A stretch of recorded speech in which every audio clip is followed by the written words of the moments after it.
Madame, Messieurs, bonsoir. Est-ce qu'il est possible d'avoir la transparence au sein de industries extractives en République démocratique du Congo? C'est la question autour de laquelle va graviter cette émission aujourd'hui. Les industries extractives, vous le savez, il y en a plusieurs en RDC. Est-ce qu'il est possible d'avoir ou de connaître une transparence dans leurs opérations? Notre émission va recevoir pour vous deux invités. D'abord, Maître Jean-Claude Katende. Bonsoir. Bonsoir. Maître Jean-Claude Katende, vous êtes coordonnateur de Publier ce que vous payez. Exactement. Publier ce que vous payez s'adresse particulièrement à toutes les entreprises? Publier ce que vous payez, c'est en fait une coalition internationale qui a été à la base même de la création de l'ITIE, dans ce sens qu'elle lance l'appel au gouvernement, mais aussi aux entreprises, les uns pour publier les recettes qu'elles font ou qu'ils font des activités des entreprises en termes de redevances minières, en termes d'impôts, mais aussi en termes de taxes, et les autres à publier les paiements qu'elles font au gouvernement, dans les buts, bien sûr, de pouvoir permettre aux citoyens d'avoir les informations qui leur permettent de demander des comptes au gouvernement qui gère en fait les ressources naturelles dans tous les pays. Merci. Également sur ce plateau, Maître Jérémy Kabambi, bonsoir. Bonsoir, monsieur. Maître Jérémy Kabambi, vous êtes membre du comité exécutif de l'ITIE. L'ITIE, c'est l'initiative pour la transparence des industries extractives. Justement, c'est ça, Maître Jean-Claude Katende. Exactement. Initiative pour la transparence des industries extractives. Comment est-ce qu'on en est arrivé là, en RDC, pour qu'il y ait cette initiative? En fait, quand vous regardez la manière dont les mines, les forêts, comme aussi le pétrole, ont été gérés depuis bien longtemps en République démocratique du Congo, vous allez voir que c'était une question entre les entreprises et les gouvernements. Les citoyens en étaient totalement écartés. Et c'est fait d'écarter les citoyens qui sont, en fait, quand vous lisez notre Constitution, propriétaires des mines, pétrole et forêts, disons qui sont propriétaires des ressources naturelles en République démocratique du Congo, a fait que le secteur extractif n'a pas contribué au développement du pays à cause de l'opacité. Maintenant, avec l'avènement de l'initiative de transparence des industries extractives, vous avez trois parties prenantes. Vous avez les institutions publiques dans lesquelles il y a le gouvernement, il y a le Sénat et l'Assemblée nationale pour la République démocratique du Congo d'un côté. De l'autre côté, vous avez les industries forestières, pétrolières et minières. Et dans le troisième coin, vous avez les organisations de la société civile qui participent au nom de tous les citoyens. Et cette participation de la société civile fait que les informations qui sont publiées par l'initiative de transparence dans les industries extractives sont communiquées aux citoyens qui sont au courant de ce qui se passe dans les secteurs des ressources naturelles et sur base des informations principalement contenues dans le rapport ITIE, les citoyens peuvent demander des comptes aux gouvernants, peuvent demander des comptes sur la manière dont les ressources naturelles sont gérées dans notre pays. Ah oui, parce que ça c'est très important, Maître Jérémy, de connaître quand même les contextes dans lesquels il y a eu cette mise en œuvre de l'ITIE en RDC. Exactement.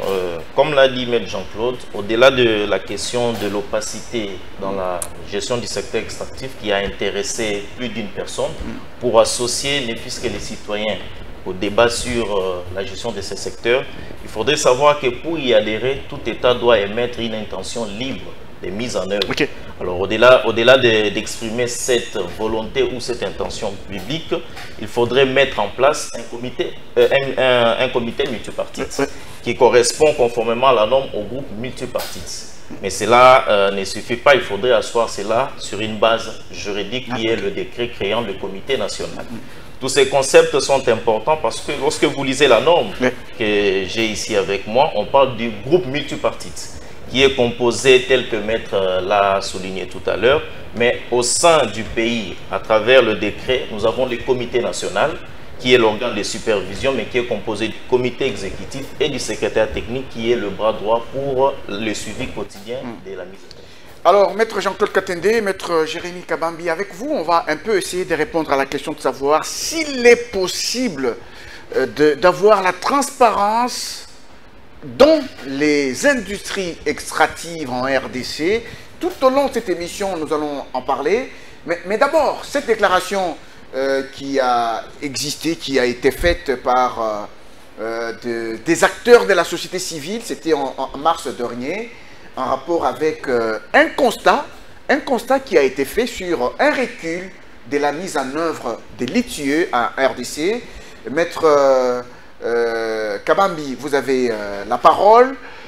Comment avez-vous pu constater qu'il y a moins d'engagement du côté RDC dans la mise en œuvre des l'ITIE? Oui, vous savez, la participation d'un État au sein de l'initiative de transparence ne se résolve pas ou bien ne s'arrête pas qu'à la déclaration. Il y a un engagement actif et efficace de toutes les parties prenantes, dont le gouvernement. La partie gouvernement a quelques obligations à remplir. Au-delà de financer le processus, vous devez savoir que en 2024, il y a eu un atelier national sur la redynamisation du processus ITI. Cet atelier constatait déjà le défi auquel était confronté le secteur de l'ITI partant la gouvernance du secteur extractif. Le but initial était de renouveler et consolider l'implication des parties prenantes.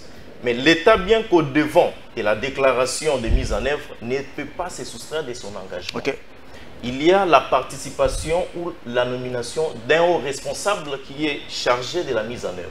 C'est vrai, sur cet aspect, c'est un plan positif. Nous avons le ministre de plan qui a été nommé et chaque ministre de plan de chaque gouvernement qui se succède conduit la mise en œuvre. Mais aussi, il y a la participation des délégués du gouvernement au sein du comité exécutif. Lorsque vous lisez le décret créant le comité national ITE, il y a limitativement les personnes qui doivent représenter la partie gouvernement. Mais il s'est fait que depuis quelques temps, certains ministres s'abstiennent de pouvoir participer aux réunions du comité exécutif. Ils s'abstiennent. Oui, tout à fait, on peut dire ça. Parce que nous voyons qu'au cours des réunions, il y a des collaborateurs ou des conseillers qui participent. Or, il y a des questions de gouvernance très utiles qu'il faudrait discuter. Vous savez, le rôle du comité exécutif, c'est d'aborder, de voir comment la mise en œuvre aborde le défi de gouvernance du secteur extractif. Vous avez suivi tout à l'heure le samedi lors de la rentrée parlementaire. Le président de l'Assemblée nationale a soutenu que le secteur extractif, c'est un secteur catalysateur du développement du pays. Il fait l'objet de beaucoup de convoitises. Alors nous avons besoin des responsables hautement placés pour discuter des questions qui peuvent faire avancer la mise en œuvre. Il y a aussi des questions de soubassement juridique. Nous avions eu en 2005 un décret qui a été révisé en 2009. Mais à ce jour, cette difficulté demeure parce que le décret révisant celui de 2009 n'a pas été signé à ce jour. Et c'est là, c'est de la responsabilité du gouvernement parce que le décret n'est signé que par le Premier ministre. Ce sont les aspects du recul de l'engagement de la partie gouvernement. Et ça met en difficulté.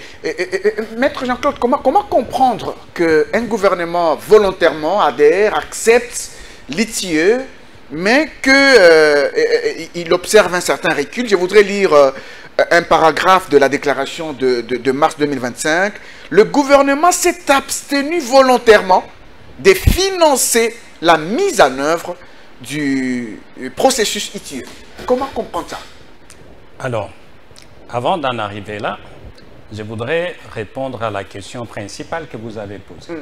Est-ce possible, en République démocratique du Congo, qu'on puisse avoir la transparence dans les industries extractives? Ma réponse, elle est positive. Je dis que c'est possible.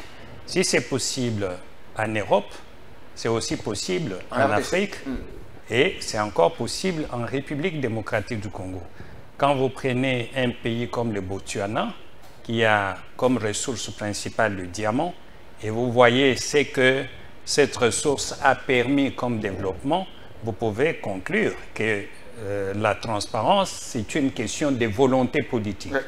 Et quand cette volonté politique existe, on ne va pas se retrancher derrière les arguments tels que « oh, ça c'est pour les Européens, nous on ne peut pas y arriver ». C'est pas pour les Africains. C'est pas pour les Africains, mais nous avons à côté de nous les Botswana qui est arrivé.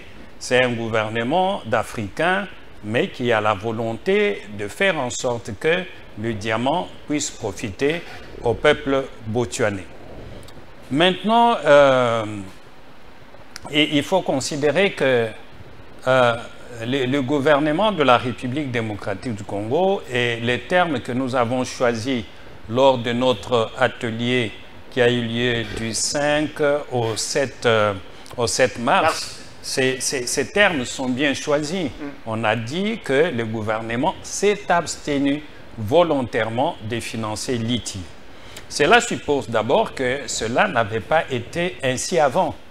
Vous savez que la République démocratique du Congo a adhéré à l'ITIE en 2005 par la déclaration du vice-président M. Jean-Pierre Bemba, et depuis lors, nous avons fourni beaucoup d'efforts qui ont permis de formaliser le secteur, particulièrement le secteur minier, qui était difficile à formaliser, mais le secteur pétrolier, où il y a moins d'entreprises, c'est un peu plus facile. Mais il faut le dire, et je pense que c'est un bon exemple, l'ITIE a toujours été financé d'abord par le gouvernement qui décide de la mettre en œuvre. Et depuis le gouvernement du président Kabila, sous les régimes du président Kabila, l'ITIE a eu quelques problèmes, mais le financement de la mise en œuvre était pris en charge principalement par le gouvernement. Et ce qui nous étonne, c'est le fait que le régime du président Tshisekedi a eu comme motivation principale de construire un état de droit. Et vous savez que dans un état de droit, la transparence, la bonne gouvernance, et dans la bonne gouvernance, la transparence est un pilier important. Mais fort malheureusement, nous constatons que c'est sous les régimes du président Tshisekedi que l'ITIE rencontre des difficultés. Je ne vais pas polémiquer là-dessus, Maître Jean-Claude. Ça signifie qu'à l'époque de Joseph Kabila, il y avait quand même un engagement un peu visible avec les pays membres Non, je ne fais pas de l'extrapolation. Les faits en parlent. Et moi, je mets sur la table les faits. Et les faits montrent que sous le président Kabila, l'ITIE était prise en charge correctement et que maintenant, l'ITIE rencontre beaucoup de difficultés pour avoir de l'argent.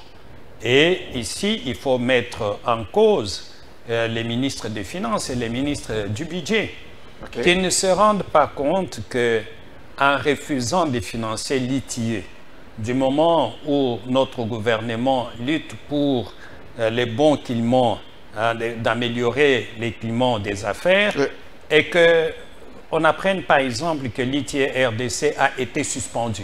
Et surtout que sous le président Tshisekedi, la République démocratique du Congo a été validée en 2022 et nous avons eu un pourcentage important en termes de mise en œuvre de l'ITIE sur tous les piliers. On a eu 85%. C'est énorme. Et nous retrouver dans une situation où l'ITIE n'est pas financé voudrait tout simplement dire que tous ces efforts qui ont été fournis les années précédentes risquent de tomber à l'eau. Et c'est pour ça que nous parlons du recul. Bon, depuis que la déclaration a été publiée, notre déclaration mettant en cause le gouvernement, particulièrement les ministres des Finances et du Budget, sur le financement des l'ITIE, il y a eu un geste qui a été fait. Je vais arriver au geste. Oui. Je vais arriver au geste après. Donc il faut considérer que c'est vraiment le gouvernement qui doit prendre en charge l'ITIE.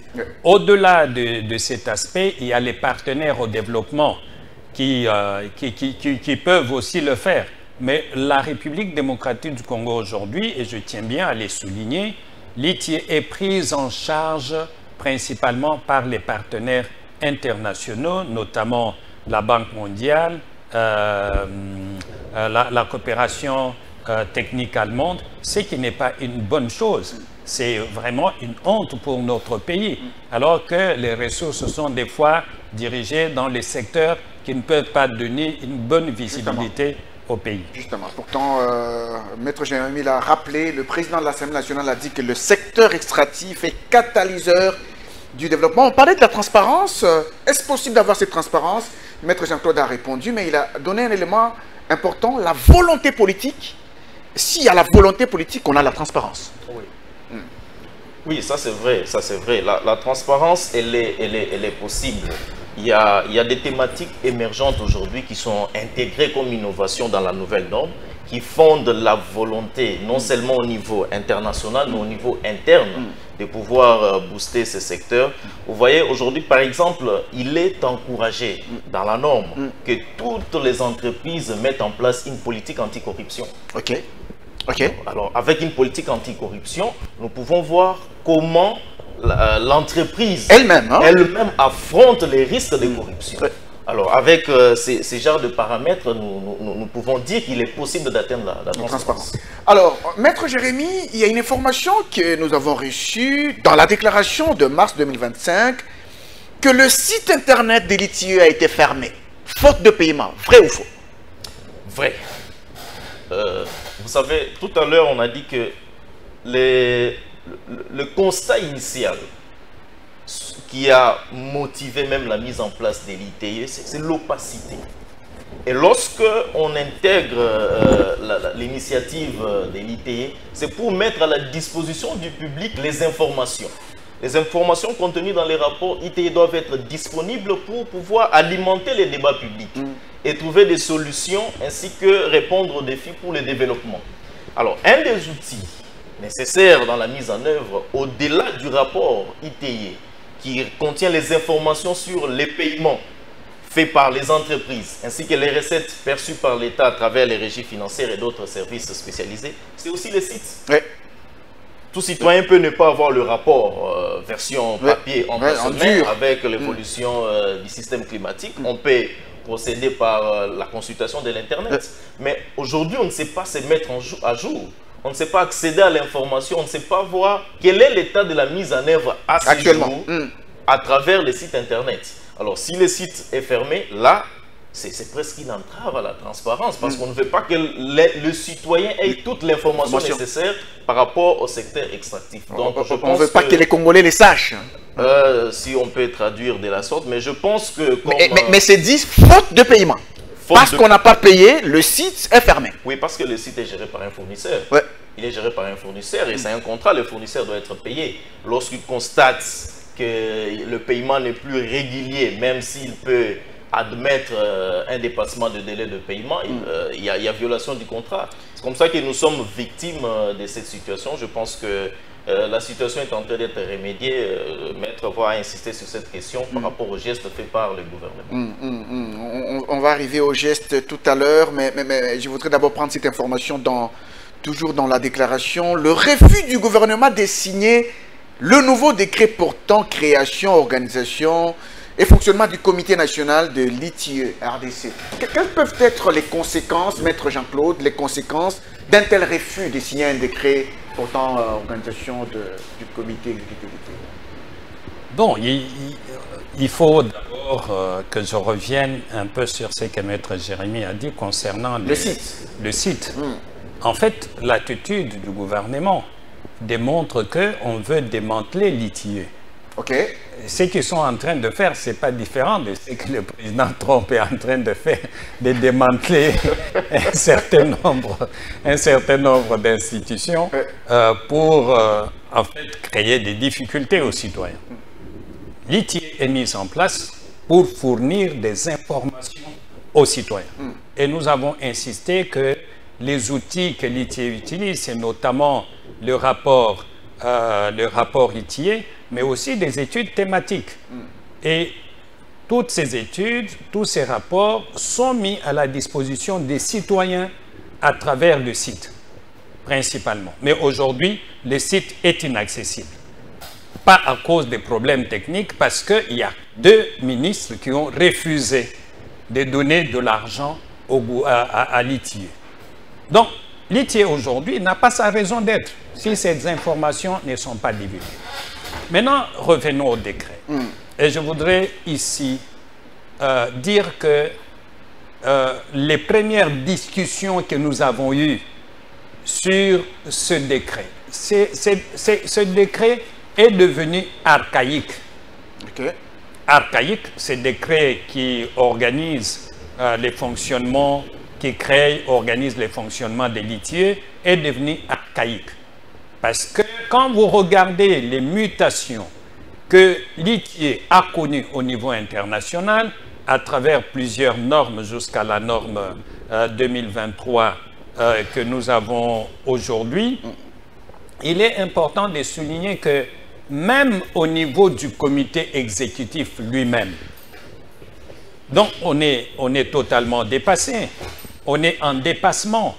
Donc le comité exécutif a des pratiques aujourd'hui qui ne sont plus conformes au décret. Quand vous regardez la composition du comité exécutif prévue dans les décrets et la composition du comité exécutif aujourd'hui, il y a vraiment un décalage. Et vous vous rendez compte que depuis 2012, que les premières discussions avaient commencé, que la première monture d'un nouveau décret avait été mise en place, jusqu'à aujourd'hui, 13 ans après. 13 ans après, tous les premiers ministres successifs n'ont pas été à mesure de signer un document qui ne prend que 5 ou 6 pages. Hein? Donc, il y a une remise en cause de notre propre, des performances de nos premiers ministres et de leur cabinet. Un document qui n'est pas une constitution, qui n'est pas vraiment une loi au sens strict, mais un décret pour qu'il soit signé par le Premier ministre. La discussion a duré pendant 13 ans. Aujourd'hui, nous avons l'avantage d'avoir une première ministre qui était déjà présidente du comité exécutif de l'ITIE. 6 mois presque après que notre premier ministre ait pris ses fonctions, ce décret n'est toujours pas signé. Elle a oublié. Je ne sais pas si elle a oublié, mais je rappelle tout simplement qu'elle a été notre présidente du comité exécutif. Et à l'époque, elle avait aussi écrit au Premier ministre qui était là pour que ce décret soit signé. Il n'a pas été signé. Aujourd'hui, elle est là. Le décret n'est toujours pas signé. Donc, il y a un problème. C'est pour ça que dans notre déclaration, nous avons dit qu'il était important que ce décret soit signé pour quand même permettre à l'ITIE de se moderniser, d'être à la hauteur de la norme, mais aussi être à la hauteur... Ceci concerne aussi les secrétariats techniques dans les conditions un peu pas bonnes. Non, mais vous savez que le secrétariat technique, je peux vous dire qu'ils ont fait 6 mois d'impayement. Le courant a été interrompu par les bailleurs. L'eau courante a été interrompue. Vous vous imaginez, c'est un peu comme nous les locataires à la cité, quoi. Alors que ici, il s'agit de l'État, les institutions étatiques. Vous imaginez, il s'agit ici de l'État congolais, du gouvernement congolais, qui est en fait dont une des structures est mise dans ces conditions-là. Et ça, c'est encore acceptable qu'il s'agisse tout simplement des bâtiments. Mais vous avez les experts de l'ITIE qui n'ont pas été payés pendant plusieurs mois. Et vous savez que le salaire a un caractère alimentaire. En privant, n'est-ce pas, ces experts de leur salaire, on peut insinuer quoi? Qu'on voudrait les mettre dans une situation difficile, une situation qui ne peut pas leur permettre de travailler. Parce que moi, dans les mêmes conditions, je ne fournirai pas le meilleur de moi-même si le travail que je fais n'a pas de contrepartie. Et donc, c'est important que le secrétariat technique soit mis dans les conditions de fournir du bon travail. Maître Jérémy Kabambi, juste pour dire qu'avec tout ce que Maître Jean-Claude dit, on dirait qu'il y a beaucoup d'obstacles à la transparence dont on a besoin dans ces secteurs. Il y a de soucis constatés. Vous savez, lorsque l'actuel Premier ministre était nommé, pour nous, c'était une bonne opportunité pour vider cette question du décret. Parce que vous avez là une Première ministre qui est présidente honorée du comité exécutif. Elle maîtrise bien ces débats. Aujourd'hui, la norme a 12 ans. 12 ans. La première norme, c'était en 2013 et chaque 3 ans, il y a renouvellement de la norme. Oui. Même la norme standard auquel on doit se conformer est renouvelée à chaque 3 ans parce que la dernière révision date de juin 2023. Okay. A fortiori, notre décret qui est déjà dépassé par rapport à l'évolution. Je pense que c'est un constat qui est fait, mais nous avons encore espoir parce que nous tirons l'opportunité de la présence de la Première ministre pour vider cette question. Parce que le risque est qu'avec le renouvellement des différents gouvernements, l'exercice est à refaire. Chaque ministre de plan doit transmettre... Au lieu qu'il y ait continuité. Voilà, l'exercice est à refaire. Pour le secrétaire technique, j'informe que c'est depuis hier que les choses ont évolué. Ils ont quand même... Positivement. Oui, ils ont recouvré l'usage des bureaux 2 mois après. Mais vous imaginez que le secrétaire technique, c'est quand même le bras droit du comité exécutif. Le comité exécutif prend les décisions majeures de supervision de mise en œuvre. Mais l'exécution au quotidien du plan de travail qui est la boussole même de la mise en œuvre est suivie au quotidien par le secrétariat technique. Vous imaginez un tel service qui rend des services loyaux à l'État en matière de transparence, qui aide même à l'État de recouvrer certaines sommes lorsqu'il y a dénonciation de l'entrave à la transparence, manque de bureaux. Il faut saluer quand même la volonté de tous ces agents, les coordonnateurs ainsi que tous les experts qui ont œuvré en dehors de bureaux. Je ne sais pas dans quelles conditions ils travaillaient. Parfois, ils ont organisé des télétravail. Faute de bureaux, ils ont émis beaucoup de sacrifices. Si le salaire n'est pas payé, je me demande comment leur quotidien dans leur domicile est. C'est compliqué. On en arrive maintenant au geste. Parce qu'après la déclaration de mars 2025, vous avez dit que le gouvernement a réagi, Maître Jean-Claude Katende. À quelle hauteur? Effectivement. Et je suis bien content de dire que c'est bien que le gouvernement soit attentif aux préoccupations des citoyens. Et après la déclaration rendue par la société civile qui a fermement condamné les reculs des litiers par les manques de financement, le gouvernement a pris la décision de payer une partie de l'enveloppe, n'est-ce pas, destinée à litier. Je dirais que c'est plus de 60% du montant réclamé par litier qui a été payé.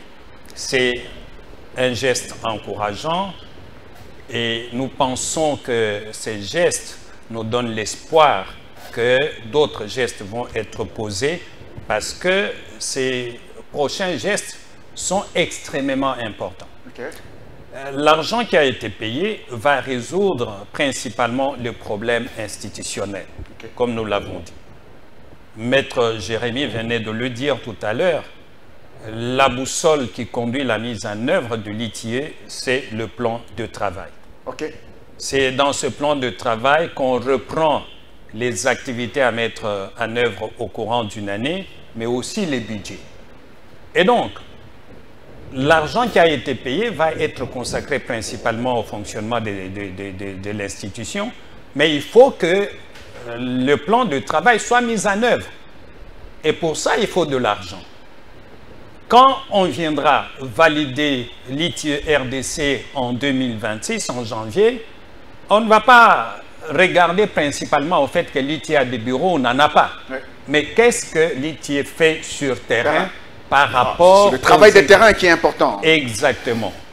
Est-ce que ce travail est fait de récolter les informations du secteur, de sensibiliser les citoyens, de mobiliser les citoyens autour de l'initiative? Est-ce que ce travail est fait? Ce travail ne pourra pas se faire sans argent. J'ai entendu quelqu'un dire qu'on ne pouvait pas donner à l'ITIE tout l'argent demandé à cause de l'effort de guerre. L'effort de guerre. Oui, je suis tout à fait d'accord que nous sommes dans un contexte particulier. Mais le gouvernement a l'obligation de savoir que si le plan de travail n'est pas mis en œuvre, nous risquons la suspension.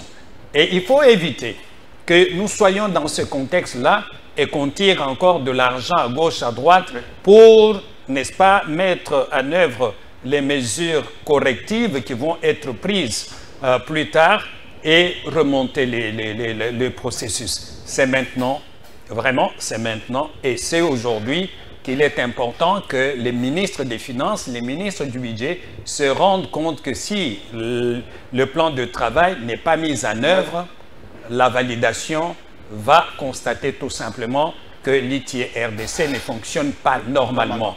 Et donc, il y a des efforts à faire pour que certaines choses soient réalisées, pour que le cadrage soit réalisé, pour que la collecte des données soit faite. Et tout ça, ça demande de l'argent. Donc, j'ai fait un appel au gouvernement, au ministre du Budget et au ministre des Finances, de fournir encore des efforts pour que le plan de travail soit effectivement mis en œuvre, soit exécuté. Donc, 40% reste. Hein? On a donné 60%, mais il reste 40%. Mais il faudrait que le travail de terrain soit fait. Oui, oui, bon, maintenant parler avec précision au-delà de 60%. Ils sont à 70%. Ah, 70%. Je précise que ça ne couvre que 3 mois. Ah, ça ne couvre que 3 mois. Février et mars. Ah, mais c'est pour bientôt là, ça va se terminer. Ça ne couvre que 3 mois. C'est un acte, ça ne peut pas absorber tous les arriérés de l'année passée. Okay. Mais seulement, il faut préciser, c'est vrai, le président du comité exécutif a réaffirmé l'engagement du gouvernement. Il a soutenu que la RDC est un État champion. On ne doit pas être champion par réputation. Et l'État ne doit pas être un État réactionnaire parce qu'il y a une déclaration et du coup on paye. Non.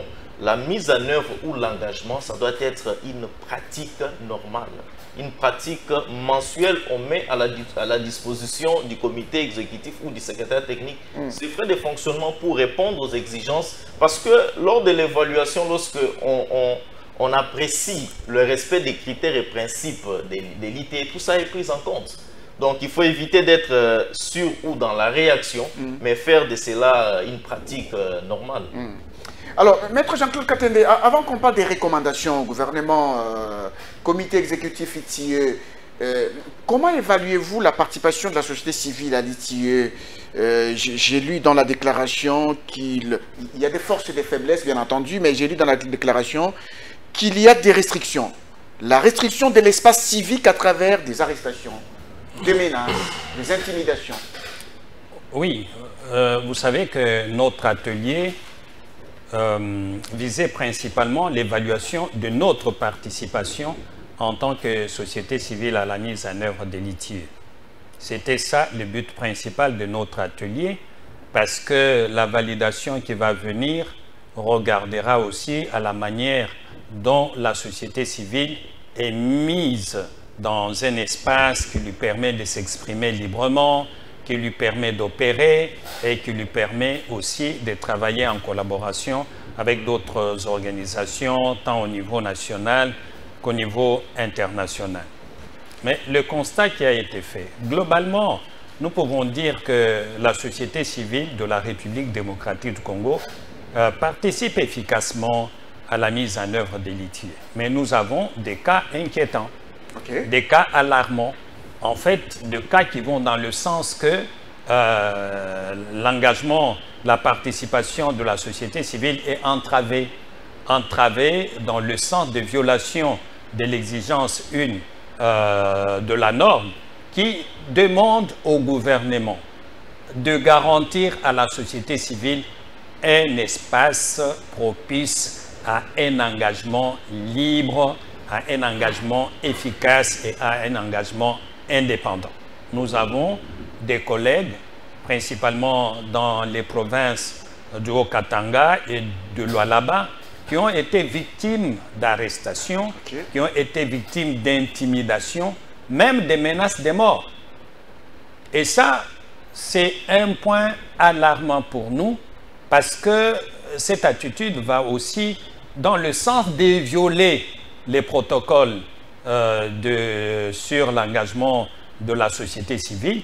Et quand ce protocole est violé, comme c'est le cas maintenant, il est clair que la République démocratique du Congo va avoir des problèmes pour se faire valider. Okay. C'est pour ça que nous avons tiré la sonnette d'alarme pour dire qu'il est important pour les 3 cas que nous avons mentionnés que le gouvernement prenne des mesures pour que cela ne se répète pas, que le comité exécutif prenne les devants pour pouvoir demander à ce que nos collègues soient mis en sécurité et qu'il y ait un certain nombre d'actes de la part du comité exécutif pour démontrer qu'ils ne sont pas d'accord avec ce qui est en train de se passer contre nos collègues.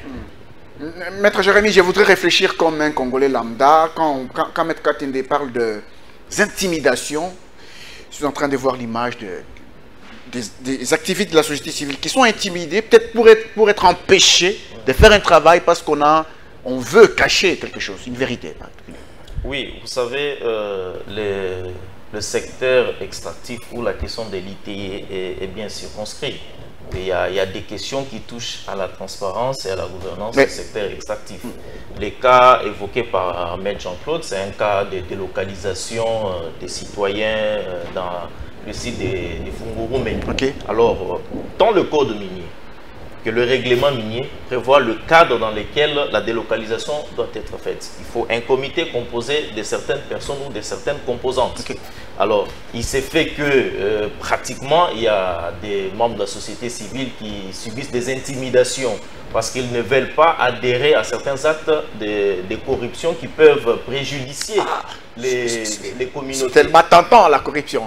Oui, alors, sur ces questions-là, il faut savoir que dans le cadre de l'évaluation du processus ITI, préalablement à toute validation, il est important que le pays de mise en œuvre prenne en compte le protocole de participation de la société civile, qui exige un environnement propice à la participation de cette composante-là. Parce que le secteur ne doit pas être propice seulement pour une seule composante. Dans la mise en œuvre, on doit tenir compte des intérêts de toutes les parties prenantes qui doivent participer effectivement et efficacement. Alors, pour ce qui concerne le protocole de participation de la société civile, il y a la liberté d'expression, la liberté d'opération, la liberté d'engagement et d'association. Il faut voir ces éléments-là pour qu'ils ne soient pas étouffés. Si ces éléments-là sont étouffés, il y a un problème. Il y a un problème d'étouffement de la participation effective d'une partie prenante au processus ITI. Pour prévenir cela, il est important que le comité exécutif puisse prendre position pour faire cesser de tels cas et ne pas préjudicier la prochaine validation. C'est dans ces cadres-là, c'est vrai, le processus il est participatif. Il est tripartite. Ce n'est pas une seule composante qui va lever l'option. Ce sont des questions qui seront soumises au débat pour qu'une option soit levée. Lors des prochaines rencontres. Tout à fait. Le pays aura une position par rapport à ça. Mais vous permettez, oui, allez-y, maître. Monsieur Ambroise, je vais dire quelque chose de très important. La participation de la société civile dans ce processus doit être liée directement au débat public. Et les débats publics doivent être liés aux réformes. Parce que l'ITI, c'est vraiment un outil pour impulser des réformes dans les priorités du gouvernement en ce qui concerne les secteurs extractifs. Voyez-vous, si les citoyens que nous sommes, nous n'avons pas la capacité de nous exprimer de manière libre sur des actes de corruption qui se commettent dans des commissions où on est membre, ça veut dire en d'autres termes qu'on nous interdit les débats, qu'on nous met dans une situation où nous ne pouvons plus débattre de manière indépendante des questions qui sont soulevées par l'ITI ou par les secteurs extractifs de manière générale. Et cela va impacter négativement sur les débats. Or, les débats publics, il est important si on veut des changements. Vous voyez ce qui est arrivé avec les contrats SICOMINE. Le président Tshisekedi avait décidé qu'on puisse le revoir à la suite d'un débat qu'il y a eu. Et ce débat amène, n'est-ce pas, à des réformes qui sont très importantes pour que notre secteur extractif soit dynamique, soit performant. Donc, s'attaquer aux citoyens, les intimider, les menacer de mort. Et ce qui est regrettable, c'est qu'on menace des citoyens tout simplement pour les opinions qu'ils donnent. Et les opinions ne sont pas des décisions.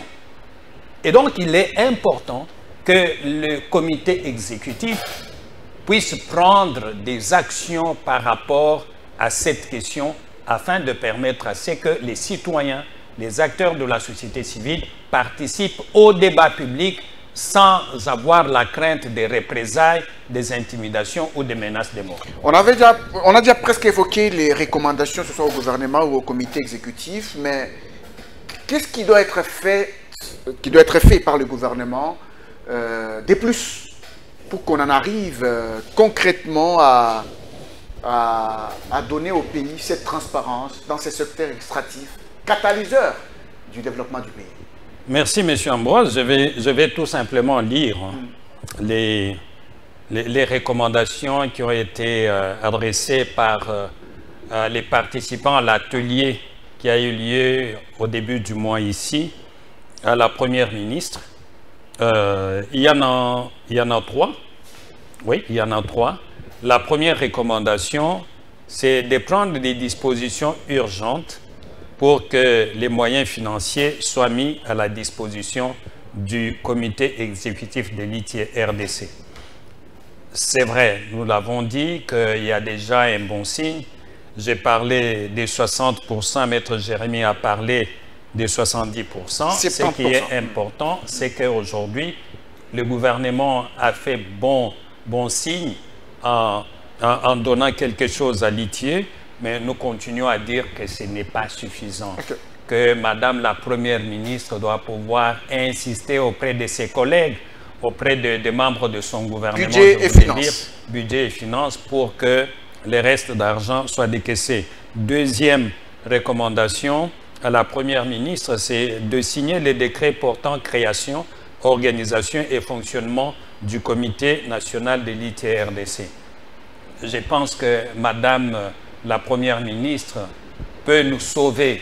13 ans après, on peut garder dans les annales de l'histoire que Madame Judith a été la Première ministre qui a signé un nouveau décret de l'ITIE-RDC. Et enfin, c'est de s'assurer, Maître Jérémy l'a dit, de s'assurer que les ministres ne soient pas représentés par leurs conseillers aux réunions du comité exécutif, mais qu'ils soient là eux-mêmes.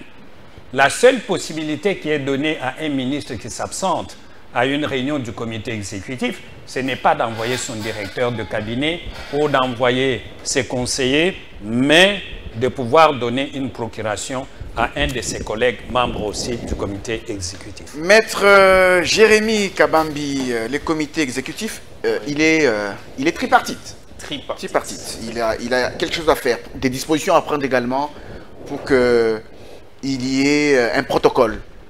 Le comité exécutif, c'est l'organe de supervision. Il fait partie du comité national.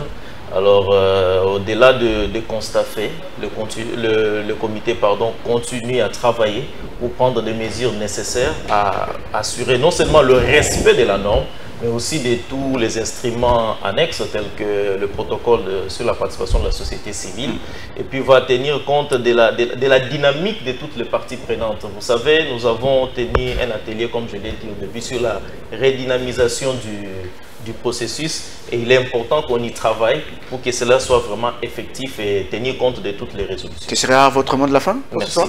Merci. Et un mot de la fin. Vous remercier, merci. Merci, Maître Jean-Claude Katende. Nous rappelons que vous êtes coordonnateur de Publier ce que vous payez. Maître Jérémy Kabambi, vous êtes membre du comité exécutif des l'ITIE. Merci également d'avoir été sur ce plateau. Mesdames et messieurs, il est possible d'avoir la transparence dans les industries extractives. Merci d'avoir suivi cette émission. On va vous retrouver prochainement pour un autre numéro des Tables Rondes. Au revoir. Au revoir.